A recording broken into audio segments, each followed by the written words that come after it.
Hello everyone, welcome back to my channel. আজ আমরা ANM এবং জিএনএমের যে প্রিভিয়াস ইয়ার কোয়েশ্চেনগুলো যেগুলো আমরা আলোচনা করছিলাম সেটাই কন্টিনিউ করব। একটা ভিডিওতে পুরোটা দেওয়া কমপ্লিট হলো না, সেই জন্য আমরা বাকিটা অন্য একটা ভিডিওতে আপলোড করে দিচ্ছি। ওকে, এখানে আমরা বাংলায় এক্সপ্লেনেশন করব প্রত্যেকটা কোয়েশ্চেন, সঙ্গে টপিকের নামও দেখব, যাতে আমাদের কনসেপ্টটা আরও ভালো করে ক্লিয়ার হয়। আগের ভিডিওতে আমরা এইগুলো সলভ করেছিলাম, আরও কিছুগুলো কোয়েশ্চেন বাকি আছে। দেখো, শুরু করা যাক। দেখো, প্রথমে কোয়েশ্চেনটা অবশ্যই ভালোভাবে পড়বে। তোমার যদি সঠিক উত্তর নাও জানা থাকে, ওর থেকেও বেশি ইম্পর্ট্যান্ট হচ্ছে কোয়েশ্চেনটা পড়া। কী লেখা আছে? Select the correctly spelled word. Correctly কোনটা সঠিক বানান আছে? Appreciate, appropriate, appropriate, appropriate and appropriate. চারটে দেওয়া আছে, চারটের মধ্যে তিনটে ভুল আছে, তার মধ্যে একটা ঠিক আছে। এটা হচ্ছে এই নাম্বারটা সঠিক আছে, বাকি সবগুলো ভুল আছে। APPROPRIATE, অ্যাপ্রোপ্রিয়েট মানে হচ্ছে উপযুক্ত। এটার মানে হচ্ছে উপযুক্ত। তাহলে আমরা এই টপিকটা নাম আমরা কি বলতে পারি? স্পেলিং টেস্ট থেকে এগুলো নেওয়া হচ্ছে। কারেক্টলি বলো অথবা রংলি বলো, এগুলো সব স্পেলিং টেস্ট এই টপিক থেকেই দেওয়া হচ্ছে। পরেরটা দেখো, a sentence is given is direct speech. আচ্ছা, এটা ন্যারেশন চেঞ্জ করতে বলেছে। Out of the 4 alternative given select the one which best expresses the same sentence in indirect speech. He said to me, সে আমাকে বললো, what time does the office close? কখন অফিসটা close হয়? এটা তোমরা বুঝতেই পারছো কোন 5টা সেন্টেন্সের মধ্যে কোন সেন্টেন্সের ন্যারেশন চেঞ্জ দেওয়া আছে। আমাদের এখানে ইন্টারোগেটিভ সেন্টেন্সের দেওয়া আছে। ইন্টারোগেটিভ মানে প্রশ্নবাচক। এখানে আমরা অবশ্যই আক্সটা বেছে নেব, তাহলে এটা বাদ গেল। হি আক্সড, হি আক্সড, হি আক্সড, তিনটেই রয়েছে। হি আক্সড মি হোয়াট, তিনটেই হোয়াট লিখছে। What time did the office close? The office did close, the office closed. এটা যখন আমরা ডাইরেক্ট থেকে ইনডাইরেক্ট স্পিচে পরিণত করি, তখন কিন্তু অ্যান্সার টাইপ হয়ে যায়। মানে ফার্স্টে কিন্তু বি ভার্বটা হবে না। He asked me what time the office closed, এটা হয়ে যাবে সঠিক। ডি নাম্বারটা হয়ে গেল তোমার সঠিক অ্যান্সার। ঠিক আছে, ইন্টারোগেটিভ সেন্টেন্সের ন্যারেশন চেঞ্জ আমাদের অবশ্যই দেখতে হবে। ন্যারেশন চেঞ্জ এই টপিকটা, ন্যারেশন চেঞ্জের টপিকটা কিন্তু অবশ্যই দেখে যেতে হবে। আর প্রত্যেকটা সেন্টেন্সের রুলগুলো অবশ্যই মনে রাখতে হবে। Choose the word which has nearly the meaning as admonish. এই কোয়েশ্চেনটা বারবার রিপিট হয়েছে। দেখো, অ্যাডমোনিশটা আমরা 2-3বারই মনে হয় সলভ করলাম। অ্যাডমোনিশের তাহলে কি হয়ে যাবে? সেম মিনিং বলা হচ্ছে, কিন্তু ভালো করে অবশ্যই কোয়েশ্চেনটা পড়বে। রিবুক হয়ে যাবে। পরেরটা আছে, এটাও জিআরের বলা হচ্ছে অপোজিট মিনিং। এটা হয়ে গেল সিনোনিম, এটা হয়ে গেল অ্যান্টোনিম। তাহলে অপোজিট মিনিং কি হয়ে যাবে? জিআরের জিআর হয়ে যাবে তোমার ঠাট্টা করা, বিদ্রুপ করা, এটা হয়ে যাবে প্রেজ। ঠিক আছে, এটাও রিপিট হয়েছে। পরেরটা দেখো, choose the word which can replace both the word in the bold italicised of the given sentences. দেখো, এখানে লেখা আছে সুটেবল, আর এটাও লেখা আছে অ্যারেঞ্জ। এই দুটো ওয়ার্ডের জন্য আমরা ফিট এই ওয়ার্ডটাকে চুজ করব, যেটা দুটো সেন্টেন্সের ক্ষেত্রে সঠিক হবে। ঠিক আছে, অ্যারেঞ্জ এবং ফিট ব্যবহার করা দুটো ক্ষেত্রে উপযুক্ত হবে। পরের দেখো, এটা আমাদের 2022-এর কোয়েশ্চেন থেকে নেওয়া হয়েছে। Choose the word which can most appropriately replace the bold italicised word. আচ্ছা, এখানে কি বলা হচ্ছে? কিলিং অ্যানাদার হিউম্যান বিং, এটাও কিন্তু বারবার রিপিট হয়েছে। ওয়ান ওয়ার্ড সাবস্টিটিউশন, এটা ভোকাবুলারির একটা টপিক, যেটা ওয়ান ওয়ার্ড সাবস্টিটিউশন একটা ওয়ার্ডে আমাকে লিখতে হবে। এটা তাহলে কি হয়ে যাবে? এটা হয়ে যাবে তোমার হোমিসাইড। কোনো মানুষকে হত্যা করাকে বলা হয় homicide. Choose the option given the best replace of the group of the given. One who possessed varied talents, এটাও কিন্তু বারবার রিপিট হয়েছে। যার অনেক ধরনের প্রতিভা আছে তাকে বহুমুখী প্রতিভাশালী বলা হয়, ভার্সাটাইল বলা হয়। কি বলা হয়? Versatile. Observe the two italicized word in which following two sentence are and give your observation by choosing any option below. দুটোর মধ্যে কোনটা ঠিক আছে দেখো, পার্সোনাল অ্যাফেয়ার্স, নিজ অ্যাফেয়ার্স, আর এটা আছে পার্সোনাল। এখানে দুটো সেন্টেন্সেস দুটোই কি ঠিক আছে? এক নাম্বারটা সঠিক আছে, দু নাম্বারটা ভুল আছে। কেন আছে? কারণ এখানে বানানটা ভুল আছে। পার্সোনাল হবে PERSONNEL, এইটা হবে ঠিক বানান, তাহলে এটা সঠিক হতো। তাহলে আমরা কোনটাকে অ্যান্সার দেব? Only one sentence is correct, A নাম্বারটা হয়ে যাবে সঠিক অ্যান্সার। ওকে, এই নাম্বারটা হয়ে গেল তোমার সঠিক answer. Choose the most effective word to fill in the blanks to make the sentence meaningfully complete. Only those who have completed 17 years of the age dash to apply for the examination, ওটা হয়ে যাবে eligible. এটাও কিন্তু repeat হয়েছে এলিজিবলটা। Fill in the blanks with the most appropriate word or group of the words to make sentence meaningful complete. এখানে the horse stamped the and টোর down, এটা কী হয়ে যাবে? টোর ডাউন, তাই না? এটাও কিন্তু রিপিট হয়েছে, মানে দ্রুত কি হয়ে গেল? দ্রুত ওই রাস্তায় দৌড়ে পেরিয়ে গেল, ঘোড়াটার কথা বলা হচ্ছে। টোর হয়ে যাবে ডাউন, খুব দ্রুত গতিতে ছুটে যাওয়া। Fill in the blanks with appropriate word to make the sentence meaningful complete. আচ্ছা, Mohan tries his best to কিপের সঙ্গে কি হয়ে যাবে? এটা ফেসাল ভার্ব থেকে নেওয়া হয়েছে, কিপ আপ, ঠিক আছে? কিপ আপ, কিপ আপ, ওকে, মানে বজায় রাখা, বজায় রাখা। পরেরটা আছে স্পটিং অ্যারোর, এটাও কিন্তু আমরা করেছি, এটা এ নাম্বারটা ভুল আছে। দ্য অলমাইটি হয়, অলমাইটি মানে সর্বশক্তিমান, গডকে বলা হচ্ছে, ঈশ্বরকে বলা হচ্ছে সর্বশক্তিমান। এখানে তার আগে একটা কি বসাতে হবে? দা বসাতে হবে, ওই দাটা মিসিং আছে, ওই জন্য এখানে এইটা error. Select the wrongly spelled word, দেখো কোয়েশ্চেনটা পড়ো, রংলি বলা হচ্ছে, কোনটা ভুল স্পেলিং দেওয়া আছে এখানে? এখানে ভুল কোনটা আছে? এটা রয়েছে ডি নাম্বারটা, IMPECCABLE, ইম্পসিবল। এখানে এম, যেখানে একটা এম ব্যবহার করা হয় সেখানে দুটো এম ব্যবহার করা হয়েছে, ঠিক আছে? এখানে একটা এম ব্যবহার হতো, শুধুমাত্র একটা এম হতো, এই এমটার বদলে দুটো এম আছে, এই জন্য এটা রয়েছে ভুল। Select the wrongly spelled word, আবার রংলি আছে, রংলি স্পেলড ওয়ার্ড আমরা এখানে কি লিখব? ওকেজন, OCASSION, এটা কি হয়? এটাই এখানে কি হয় বলো তো? দুটো সি থাকে ঠিক আছে, কিন্তু একটা এস থাকে। কটা এস থাকে? একটা এস, এটা ভুল আছে। Select the correctly spelled word, এখানে কিন্তু কারেক্টলি স্পেলড ওয়ার্ড বলা হচ্ছে। সেমেন্টারি, চারটে বানানেই সেমেন্টারি লেখা আছে, তাহলে কোন সেমেন্টারি বানানটা সঠিক আছে আমাদেরকে খুঁজে বার করতে হবে, সেটা হচ্ছে বি নাম্বার, CEMETRY, সেমেট্রি। ওকে, সেমেট্রি মানে কি? শ্মশান, যেখানে মৃত মানুষকে ইয়ে করা হয়, সৎকার করা হয়, সেটা শ্মশান, অথবা বলতে পারো গোরস্থান। পরেরটা দেখো 2023-এর জেনারেল নলেজের কোয়েশ্চেন, জিকের কোয়েশ্চেন 2023-এর কী লেখা আছে? অগ্নি মন্দির অথবা ফায়ার টেম্পল কোন ধর্মের মানুষের উপাসনা গৃহ? এটা হবে জরাথুস্ট অথবা পার্সি ধর্ম। কোন ধর্ম? পার্সি ধর্ম অথবা জরাথুস্টের। রাষ্ট্রসংঘের প্রধান কার্যালয় কোথায় অবস্থিত? এটা কোথায় অবস্থিত? নিউ ইয়র্কে অবস্থিত, নিউ ইয়র্ক, ঠিক আছে? নিউ ইয়র্কে অবস্থিত।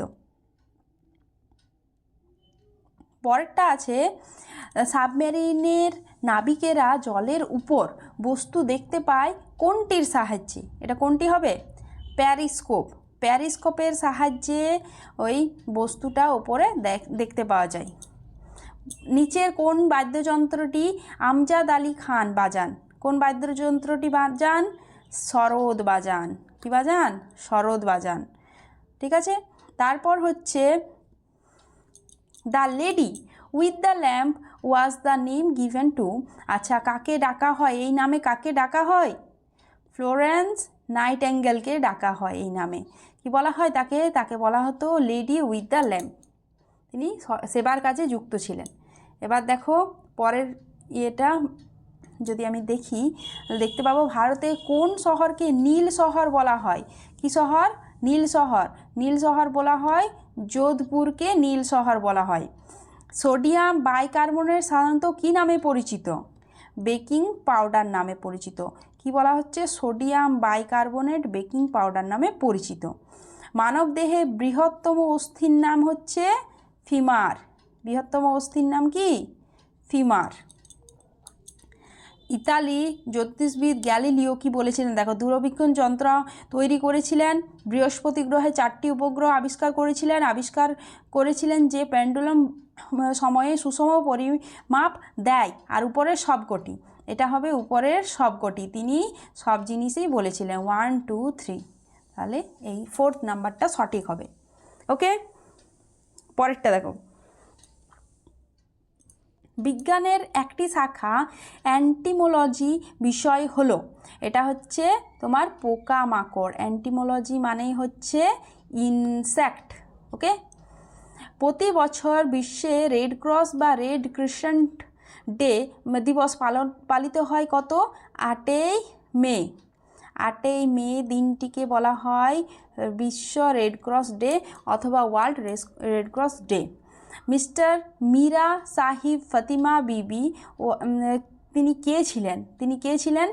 প্রথম কে ছিলেন বলতে পারি আমরা, ভারতের সুপ্রিম কোর্টের প্রথম মহিলা বিচারপতি তিনি ছিলেন। প্রথম মহিলা বিচারপতি কে ছিলেন? এই ফাতিমা বিবি। মস্তিষ্কের বৃহত্তম অংশটির নাম কি? এটা হচ্ছে সেরিব্রাম। কোনটি mRNA ভ্যাকসিনটি ভারতের প্রথম আপাতকালীন প্রয়োগে লাইসেন্স দেওয়া হয়েছিল? Modern mRNA 1273। কাকে উড়ন্ত শিখ বলা হয়? কাকে বলা হয় উড়ন্ত শিখ? ফ্লাইং শিখ অথবা উড়ন্ত শিখ? মিলখা সিংকে বলা হয় উড়ন্ত শিখ। মিলখা সিংকে বলা হয় উড়ন্ত শিখ। ঠিক আছে, বোঝা গেল তাহলে? তারপরে আরও কিছুগুলো আছে। আলজাইমার রোগটি মানবদেহের কোন অংশকে আক্রান্ত করে? এটা হচ্ছে তোমার মস্তিষ্ককে। ডক্টর জাকির হোসেন কে ছিলেন? ভারতের প্রথম মুসলিম রাষ্ট্রপতি ছিলেন ডক্টর জাকির হোসেন। প্রথম মুসলিম রাষ্ট্রপতির নাম হচ্ছে ডক্টর জাকির হোসেন। আনন্দমঠ উপন্যাসটি রচনা করেন বঙ্কিমচন্দ্র চট্টোপাধ্যায়। এখানে আমাদের বন্দে মাতরম গানটি রয়েছে। ওকে, সম্প্রতি খবরের শিরোনামে আসা বাগরাম বিমানপথটি কোন দেশে অবস্থিত? এটা হয়ে যাবে তোমার আফগানিস্তান। কোন দেশে? আফগানিস্তানে অবস্থিত। ভারতীয় পার্লামেন্টে কয়টি কক্ষ আছে? 2টি কক্ষ। তো এগুলোর নাম কি? একটার নাম হচ্ছে রাজ্যসভা এবং একটার নাম হচ্ছে লোকসভা। রাজ্যসভাকে উচ্চ কক্ষ বলা হয়, লোকসভাকে কি বলা হয়? নিম্ন কক্ষ বলা হয়ে থাকে। তারপর দেখো অগ্নিমন্দির, এগুলো বারবার রিপিট হয়েছে এই জিনিসগুলো কোশ্চেনে। দেখো এটা নিউ ইয়র্ক হয়ে যাবে, পরেরটা হয়ে যাবে প্যারিস্কোপ, পরেরটা হবে শরৎ বাজিয়েছিলেন, আর lady of the lamp Florence Nightingale.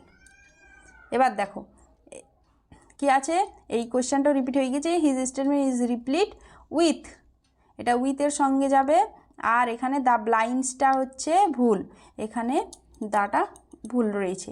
এবার দেখো দ্য ডিসকভারি অফ ইন্ডিয়া, এটা মনে হয় আলোচনা করলাম, এটা হচ্ছে তোমার Jawaharlal Nehru. The discovery of India কে রচনা করেন? জওহরলাল নেহেরু। চারমিনার কোথায় অবস্থিত? চারমিনার হচ্ছে হায়দ্রাবাদে অবস্থিত। চারমিনারটা হচ্ছে হায়দ্রাবাদকে চারমিনার সিটিও বলা হয়। এবার বলছে আলেকজান্ডার কখন ভারতে এসেছিলেন? নন্দ বংশের সময় তিনি ভারতে এসেছিলেন। আর কোন বিজ্ঞানী তেজস্ক্রিয় মৌলটি আবিষ্কার করেছিলেন? এটা হচ্ছে তোমার ম্যারি কুরি। কে হবে? রেডিয়াম আবিষ্কার করেন ম্যারি কুরি, আর পিয়ের কুরি দুজন একসঙ্গেই করেছিলেন। আর হচ্ছে গ্রেট ব্যারিয়ার রিফটি কোথায় অবস্থিত? গ্রেট ব্যারিয়ার রিফটি হচ্ছে তোমার অস্ট্রেলিয়ায় অবস্থিত। অস্ট্রেলিয়ায়। কোন রোগে পতঙ্গের কামড়ের ফলে হয়? এটা হচ্ছে তোমার ডেঙ্গি। স্কারবিটা হয় না, নিউমোনিয়াও হয় না, অ্যাজমাও হয় না। ঠিক আছে, এই ডেঙ্গিটাই হয় পতঙ্গের কামড়ের ফলে, পতঙ্গের কামড়ের ফলে এই ডেঙ্গি রোগটা হয়। সর্বোত্তম বায়ু দূষণকারী, সর্বোত্তম সবথেকে বেশি যেটা বায়ু দূষণ করে সেটার নাম হচ্ছে কার্বন মনোক্সাইড, কার্বন মনোক্সাইড, ঠিক আছে, গ্রিন হাউস গ্যাসে টপে রয়েছে এটা। দ্য হটেস্ট প্ল্যানেট, সবথেকে উষ্ণতম গ্রহ হচ্ছে শুক্র, বুধ সবথেকে কাছের গ্রহ হলেও এখানে এই শুক্রই হচ্ছে সবথেকে তাড়াতাড়ি গরম হয়, ঠিক আছে, ওখানে কিছু পদার্থ আছে ওটাই বেশি তাপটা শোষণ করে রাখতে পারে, তাই জন্য ওটা হচ্ছে উষ্ণতম গ্রহ। পরটা আছে মানুষ, সূর্যালোক মানুষের স্বাস্থ্যের উন্নতি ঘটাতে সাহায্য করে কারণ তা প্রতিরোধ ক্ষমতা বাড়ায়, ইনফ্রারেড আলো শরীরের ব্যাকটেরিয়া ধ্বংস করে, অতিবেগুনি রশ্মি ত্বকের তৈলকে ভিটামিন ডিতে রূপান্তরিত করে, নাকি ত্বকের রঞ্জক কণা উত্তেজিত হয় ত্বকে পাকা করে। এটা হবে অ্যান্সার ভিটামিন ডি। ওকে, মানে সি নাম্বারটা অ্যান্সার হয়ে গেল। এবার দেখো ভারতের সবচেয়ে জনবহুল শহরের নাম কি? সবথেকে জনবহুল রয়েছে মুম্বাই, নিউ ইয়র্ক, বেইজিং না টোকিও? এটা হয়ে যাবে তোমার টোকিও, জাপানের রাজধানী টোকিও সবথেকে জনবহুল, ঠিক আছে। Who is the fastest Indian receive Nobel prize? এটা অবশ্যই আমরা জানি রবীন্দ্রনাথ ঠাকুর, এশিয়ার মধ্যেও সবথেকে প্রথম রবীন্দ্রনাথ ঠাকুর। তিনি গীতাঞ্জলি কাব্যের জন্য তিনি নোবেল পুরস্কার পান। কত সালে পেয়েছিলেন? 1913 সালে, তিনি 1913 সালে পেয়েছিলেন। পরেরটা হচ্ছে তোমার লাক্ষাদ্বীপ কোথায় অবস্থিত? আটলান্টিক মহাসাগরে অবস্থিত। কোথায় অবস্থিত? আটলান্টিক মহাসাগরে অবস্থিত। থিওরি অফ রিলেটিভিটি এটা কে দেন? Albert Einstein. Theory of relativity প্রবর্তন করেন অ্যালবার্ট আইনস্টাইন। পরেরটা হচ্ছে চতুর্থ, কোনজন চতুর্থ ভারতীয় গ্র্যান্ড স্ল্যাম বিজেতা? এটা হচ্ছে রোহান বাপান্না। দু একটা তোমার দেখো জঙ্গল বুক কে রচনা করেন? জঙ্গল বুক হচ্ছে রুডিয়ার্ড কিপলিং। দ্য জঙ্গল বুক, আর একটা ক্যারেক্টারের নাম হচ্ছে মোগলি, বাগিরা আছে, বাল্লু আছে, বাচ্চাদের একটা ইয়ে। এলাহাবাদের নতুন নাম কি? প্রয়াগরাজ। এটার নাম হচ্ছে প্রয়াগরাজ। এলাহাবাদ শহরের নতুন নাম হচ্ছে প্রয়াগরাজ। কত সালে জার্মানি পরাজয়ের সাথে দ্বিতীয় বিশ্বযুদ্ধ শেষ হয়? ঘুরিয়ে দিয়েছে অ্যান্সারটা, দেখো দ্বিতীয় বিশ্বযুদ্ধ শেষ হয় কত সালে? 1945 সালে, ঠিক আছে। হিরোশিমা নাগাসাকিতে এই বিশ্বযুদ্ধেই বোমাটা ফেলা হয়েছিল।